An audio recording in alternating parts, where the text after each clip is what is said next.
کراچی کے ایک مقامی ہوٹل میں اس وقت موجود ہوں جہاں پر جماعت اسلامی کراچی کی جانب سے ری بلڈ کراچی کے عنوان سے سینسس کے حوالے سے اس کے فلاز، اس کی امپلیکیشنز اور اس کے اندر ہونے والی غلطیوں اور غلط نشاندہیوں کے حوالے سے کراچی کی آدھی گنتی یا گنتی کم کرنے کے حوالے سے ایک انتہائی اہم پریس کانفرنس جاری ہے، جس کے اندر میرے پیچھے لگے ہوئے اس بورڈ کے اندر آپ دیکھ سکتے ہیں، اس اسٹینڈی کے اندر آپ دیکھ سکتے ہیں کہ یہاں پر بھی عنوان یہی لکھا ہے کہ مختلف شعبہ ہائے زندگی سے تعلق رکھنے والے افراد کو اس کانفرنس میں شرکت کی دعوت دی گئی ہے۔ جانتے ہیں وہ تمام تر معلومات کہ جو یہاں پر دی جا رہی ہیں، کیا کیا فلاز اس سینسس کے اندر آئے ہیں، کیا کیا غلطیاں اس سینسس کے اندر ہوئی ہیں، جس کی مختلف شعبوں سے تعلق رکھنے والے افراد، ٹیکنیکل لوگ جو سینسس اور جو شماریاتی ادارے ہیں، بہت سارے لوگ ان سے بھی تعلق رکھتے ہیں، بہت سارے لوگ یونیورسٹیز کے ہیں، مختلف کاروباری حضرات ہیں، بزنس کمیونٹیز کے لوگ ہیں، بہت سارے لوگ یہاں پر موجود ہیں، مدعو ہیں۔ اندر چلتے ہیں، جانتے ہیں کہ اندر کیا ہو رہا ہے، آئیے آپ کو بھی دکھاتے ہیں۔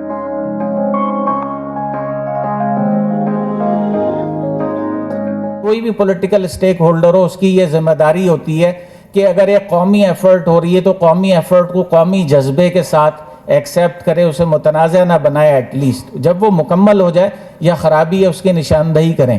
اسی طرح ایک اور سیاسی جماعت، یہاں فورم ہو رہا ہے ری بلڈ کراچی، انہوں نے وہاں لگایا کہ جو ہے پرانا شکاری نیا جال۔ اب یہ اس طرح کی چاکنگ ہوئی ہے، اس سے خرابی یہ پیدا ہو رہی ہے کہ عوام کا اعتماد مجروح ہو رہا ہے، عوام دروازہ نہیں کھول رہے، عوام جو ہے وہ کہہ رہے ہیں کہ یہ کوئی خراب ایکسرسائز ہے، اس کی کونوٹیشن بڑی نیگیٹو عوام کے ذہنوں میں جا رہی ہے۔ تو یہ اس سب کا خیال رکھنا ضروری ہے۔ عام طور پر تاثر یہ ہے کہ ادارہ شماریات جو ہے اس کی طرف سارے توپوں کا رخ ہے، اور یہ پاکستان کی مردم شماری شیڈیول 4 ہے پاکستان کے آئین کا، اس میں 9ویں انٹری ہے، اس کا نام ہے سینسس۔ یہ ساری فیڈرل لیجسلیٹو لسٹ 2 جو ہے، یہ وہ لسٹ ہے جس میں وفاق اور صوبے مل کر کرتے ہیں۔ یہ مختلف پاپولیشن ڈینسٹیز ہیں، سندھ کے کچھ ڈسٹرکٹس ایسے ہیں جن میں 50,000 تک 45,000 تک پاپولیشن ڈینسٹیز ہے، اور کچھ ڈسٹرکٹس میں صرف 84 پرسنس پر اسکوائر کلومیٹر۔ یہ سندھ کا ایج پیرامڈ ہے، یہ بتاتا ہے کہ ہماری جو ینگر ایج پاپولیشن ہے وہ ریلیٹیولی بہت زیادہ ہے۔ اب وہ پہلو جس پر یہ بات ہو رہی ہے کہ سندھ کا جو ہاؤس ہولڈ سائز ہے وہ دوسرے صوبوں کے برابر آنا چاہیے، یا کے پی کے ہاؤس ہولڈ سائز کے برابر کیوں نہیں ہے، برابر آنا چاہیے۔ تو ایک تو یہ دیکھیے کہ ایک سوسائٹی میں مختلف صوبے ہیں، مختلف کلائمیٹک زونز ہیں، ہر کلائمیٹک زون کے جو فیملی فیچرز ہیں وہ مختلف ہوتے ہیں۔ یہ ضروری نہیں ہے کہ ایک کسی کلائمیٹک زون کے اندر جو ہاؤس ہولڈ یا فیملی سائز ہے وہ دوسرے کلائمیٹک زون کے اندر بھی ہو۔ یہ ضروری نہیں ہے کہ کے پی کا جو فیملی سائز ہے وہ فیملی سائز سندھ کا بھی ہو، یہ قطعاً ضروری نہیں ہے۔ اگر آپ یہ دعویٰ کرتے ہیں کہ سندھ کا فیملی سائز کے پی کے فیملی سائز کے برابر ہونا چاہیے، تو پھر آپ کو یہ دعویٰ بھی کرنا چاہیے سندھ کی جو ایوریج ایجز ہیں وہ کے پی کی ایوریج ایج کے برابر ہونی چاہیے۔ کے پی میں ریلیٹیولی ایوریج ایج بہت زیادہ ہے، جو پاکستان میں 100 سال یا 90 سال سے اوپر کے معمر افراد ہیں وہ سب سے زیادہ کے پی اور ان علاقوں کے اندر ہیں۔ تو جس سروے کی بنیاد پر یہ دعویٰ کیا گیا تھا وہ کہلاتا ہے ملٹیپل انڈیکیٹر کلسٹر سروے، یہ اس کے ریزلٹس ہیں۔ اس سروے کے مطابق سندھ میں 50% بچے جو ہیں وہ اسٹنٹنگ کا شکار ہیں۔ اسٹنٹنگ کا مطلب ہے کہ اپنے قد کے، اپنی عمر کے مقابلے میں چھوٹا قد ہو ریلیٹیولی، تو 50% بچے، اور یہ ہمیں سندھ کی پاپولیشن میں ایسا نظر نہیں آتا۔ یہ 20,540 ہاؤس ہولڈز کا ڈیٹا تھا جس کی بنیاد پر یہ کلیم کیا جا رہا ہے کہ سندھ کا ہاؤس ہولڈ سائز اتنا زیادہ ہے۔ وہ اس سروے کا ہاؤس ہولڈ سائز ہے، وہ سندھ کو ریپرزینٹ نہیں کر رہا فار لاٹس آف ریزنز۔ اسی طرح ویسٹنگ کا انسیڈنس آپ دیکھ لیں، یہ بھی بہت زیادہ ہے۔ یہ سندھ کی جو خواتین ہیں، یہ ڈویژن وائز ان کا ریشو ہے، ان خواتین کے اندر انیمیا کا تقریباً 45% خواتین ماڈریٹ اینڈ سیویئر انیمیا کا شکار ہیں۔ سندھ کے اندر ہر سال 4 لاکھ یا 4.25 لاکھ پریگننسیز ہوتی ہیں، تو ہم اگر نارمل گروتھ 2017 سے 2023 میں ہم کھڑے اسے کیلکولیٹ کریں تو یہ 21-22 لاکھ سے اوپر نہیں جا سکتا۔ یہ جو گروتھ ریٹ ہے جو زیادہ آ رہا ہے، یہ یا تو اومیشن کی وجہ سے جو 2017 میں ہوا ہے، یا پھر یہ مائیگریشن کی وجہ سے ہے۔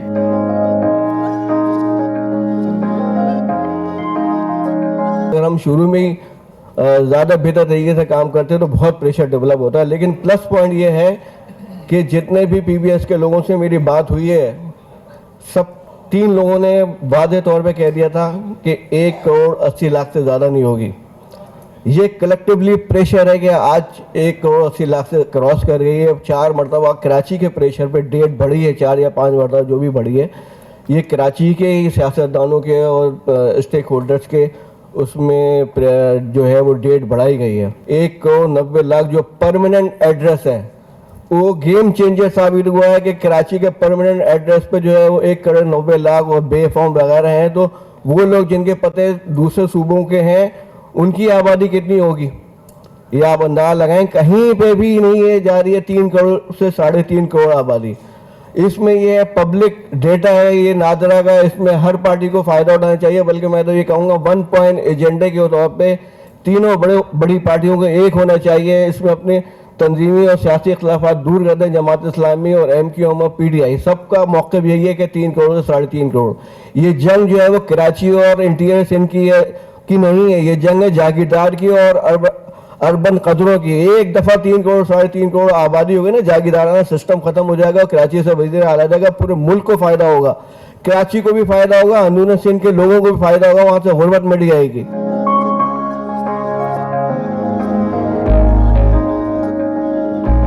میں بالکل 100% کیلکولیشن میرا اپنا نالج جو ہے جو ڈیموگرافی کا ہے اس کے لحاظ سے اگر 3% گروتھ ریٹ ہوئی ہے پچھلے اپنے 2017 کی بیس لائن سے جو کہ 21 ملین تھی, تو تقریباً 25 ملین آبادی ہونی چاہیے کراچی کی اس وقت.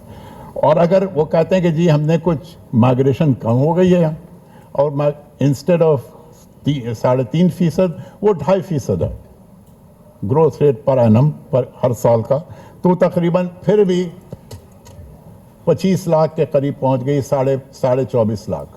تو یہاں پہ کراچی کی پاپولیشن ہے. اب کیا وجہ ہے؟ اب دیکھیں بہت سارے لوگوں کو پتہ ہے, لوگ بیٹھے ہیں یہاں کتنا. یہ حافظ نعیم صاحب نے اپنے ایک اسپیچ میں بھی کہا تھا کہ بھائی مجھے نہیں کاؤنٹ کیا گیا تھا, وچ از ٹرو. میرے گھر پہ میں نے خاص کر کے سیلف انیومریشن ہو رہی تھی تو مجھ سے کئی لوگوں نے کہا کر دیں, تو میں نے کہا میں دیکھنا چاہتا ہوں کہ وہ آ کر کے پوچھتے کیا سوال ہے مجھ سے. ٹھیک ہے. اور ابھی کیونکہ میں کمیٹی میں بھی ہوں یونائیٹڈ نیشنز کی طرف سے, میں 3 مہینے یہ سارا میں نے یہ بنایا ان کا پروگرام, اور بہت ساری چیزیں انہوں نے میری ایکسیپٹ کی, بہت ساری نہیں کی. اس کو میں تھوڑی دیر کے بعد 5 منٹ اور لوں گا اف یو ڈونٹ مائنڈ. تو اس میں یہ میں نے 3 دفعہ فون کیا, وہ پھر میرے پاس آئے اور آ کے انہوں نے کہا کہ میں نے وہ صاحب جو کہ خود وہ خانہ شماری کے وقت سیم پرسن, تو ان سے میں نے کہا جناب, انہوں نے کہا آپ کا تو سینسس ہو گئی ہے, آپ نے کیوں ہمیں بلایا؟ تو میں نے کہا مجھے آپ ٹیبلٹ کھول کے بتائیں, کیونکہ مجھے پتا تھا کہ کیا اس میں ہوتا ہے. انہوں نے کہا جی ہاں جی آپ مہتاب کریم صاحب. میں نے کہا آپ کو پتہ پہلے آئے تھے تو آپ کی, میں نے کہا دکھائیں. تو اس میں انہوں نے لکھا تھا ان کی عمر 45 سال ہے, تو میں نے شکریہ ادا کیا ان کا. اور یہ اس گھر میں اور کوئی نہیں رہتا, سب باہر رہتے ہیں انکلوڈنگ مائی سیلف. وہ میں نے کہا کیسے پتا؟ انہوں نے کہا جی ہم آئے تھے معلوم کیا تھا. میں نے کہا کس سے معلوم؟ وہ چوکیدار. میں نے چوکیدار کو بولا صاحب کوئی نہیں آیا تھا, گارڈ ہے, بلکہ وہ چوکیدار سے تھوڑا اس کو پتہ ہوتا, ہی از ویری الرٹ. بڑی مشکل سے انہوں نے مجھ سے بھرا میرے سوال. تو یہ ہمارے گھر میں کیونکہ بچے بھی رہتے ہیں ہمارے, ان کی بھی اولاد ہیں, تو تقریباً 9 لوگ رہتے ہیں, تو وہ مس ہو گئے تھے 9. میں نے ان سے پوچھا کہ سامنے والے گھر کا کیا؟ اس نے کہا ہاں جی کر لیا. میں نے کہا چلو عمر صاحب رہتے ہیں, میں نے کہا ان کو بلاتے ہیں, ان کو بلایا. انہوں نے کہا جی کوئی نہیں آیا. تو ان کو میں نے سینسس خود میں نے کرایا.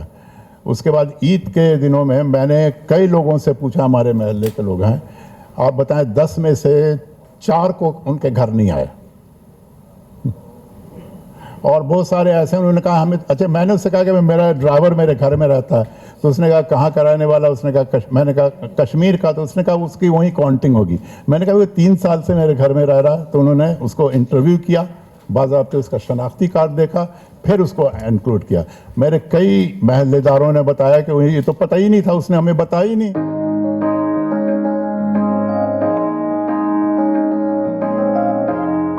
سب کا بہت شکریہ کہ تمام اسٹیک ہولڈرز جو شہر مختلف طبقہ زندگی کے ہیں یہاں موجود ہیں, اور ظاہر سی بات ہے کہ یہ مسئلہ مردم شماری کا نہ یہ کسی قوم کے خلاف ہے، نہ برادری کے خلاف ہے، نہ کسی زبان بولنے والے کے خلاف ہے، نہ کسی مذہب سے تعلق رکھنے والے کے خلاف. یہ ایک اصول ہے جس پر ہم بات کر رہے ہیں کہ جو جہاں رہتا ہے وہاں وہ گنا جائے. اگر وہ گنا جائے گا تو اس کو اپریشیٹ کیا جائے گا، اور اگر گنا نہیں جائے گا تو اس پر گفتگو بھی ہوگی، تنقید بھی ہوگی. یہ بات صحیح ہے کہ ہر چیز متنازع ہو جائے تو پھر ہم کام کیسے کریں، لیکن یہ بات اس سے زیادہ صحیح ہے کہ اگر کام ٹھیک نہیں کیا جائے گا تو متنازع تو کام کرنے والے بناتے ہیں، اس پر تنقید کرنے والے نہیں بناتے. آپ آج کے دور میں جب آپ نے اس کو ڈیجیٹل سینسز کا نام دیا تو ڈیجیٹل سینسز میں ایک تو سیلف انیموریشن کا پیریڈ بڑا ہونا چاہیے تھا. دوسری بات یہ کہ جب آپ ڈیجیٹائزیشن کی طرف جا رہے تھے تو آپ نے ایکسس کتنے لوگوں کو دیا ہے. آج اب اگر معلوم کرنا چاہیں کہ آپ کی شمار ہو گیا ہے تو ڈاکٹر صاحب کو بھی جانا پڑا، بات کرنی پڑی، اتنے سینئر آدمی کو بھی. آپ خود تو نہیں چیک کر سکتے، جبکہ آپ نے کہا تھا کہ یہ ایکسس آپ کو ملے گا. آپ شاید سینسس کے بعد دیں گے، پھر کیا فائدہ.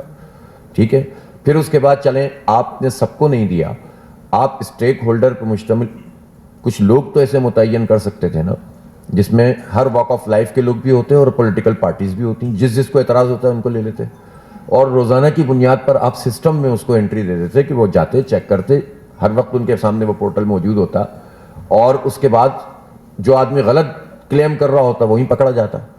تو آپ نے وہ کام بھی نہیں کیا.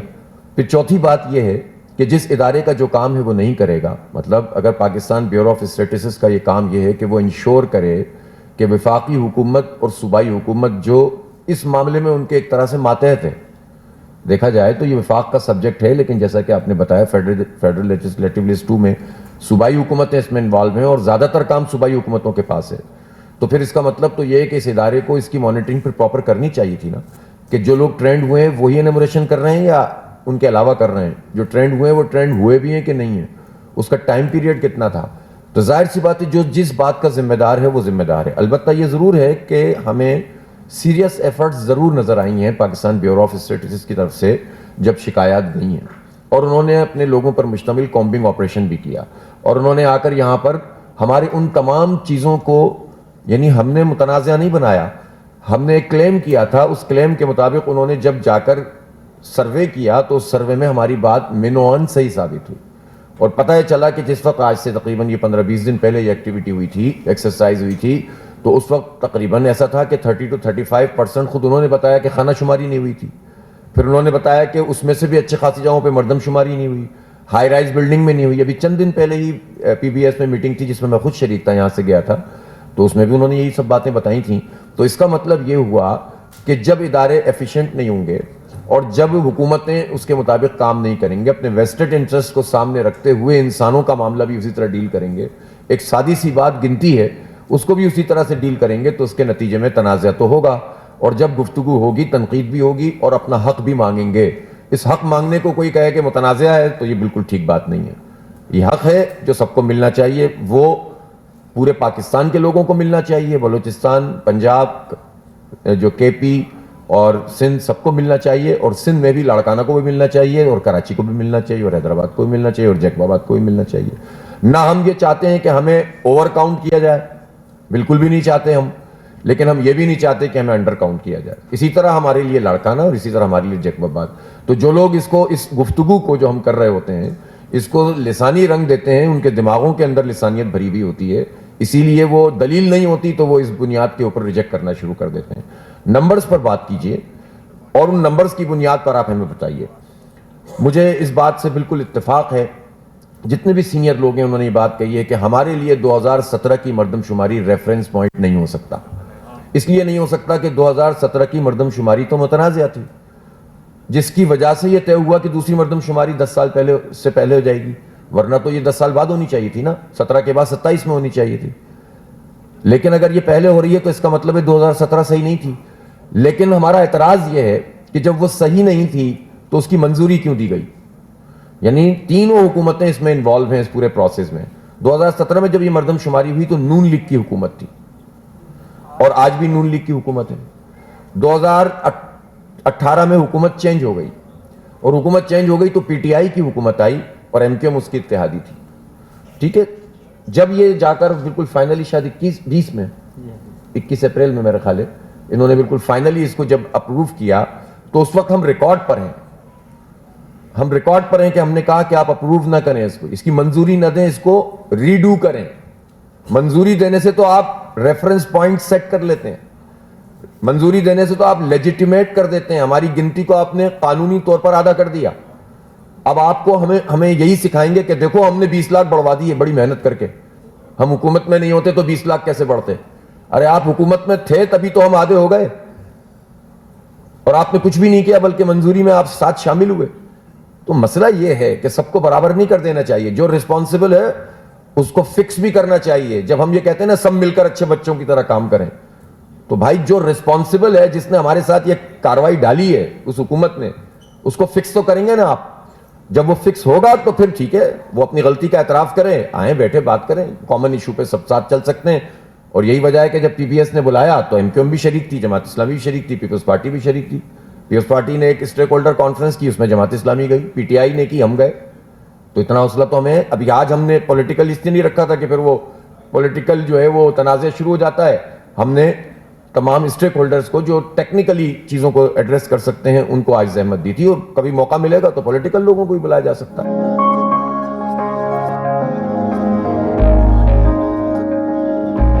اس ری بلڈ کراچی کانفرنس کے اندر مختلف شعبہ زندگی سے تعلق رکھنے والے انتہائی قابل اور دانشور حضرات کی گفتگو آپ نے سنی۔ حل صرف اور صرف یہی ہے کہ جس نے جہاں جو بددیانتی کی ہے وہ اس بددیانتی کو قبول کرے، اپنی غلطی کو تسلیم کرے، اور پھر تمام لوگ مل کر بیٹھیں، تمام پارٹیز، تمام اسٹیک ہولڈرز اس شہر کے مل کر بیٹھیں، اور ان تمام مسائل کا جن کا یہ شہر عرصہ دراز سے شکار ہے اس کا حل تلاش کرنے کی کوشش کی جائے۔ کیمرہ مین ذیشان شیخ کے ساتھ محمد سعد اسلم، راہ نیوز کراچی۔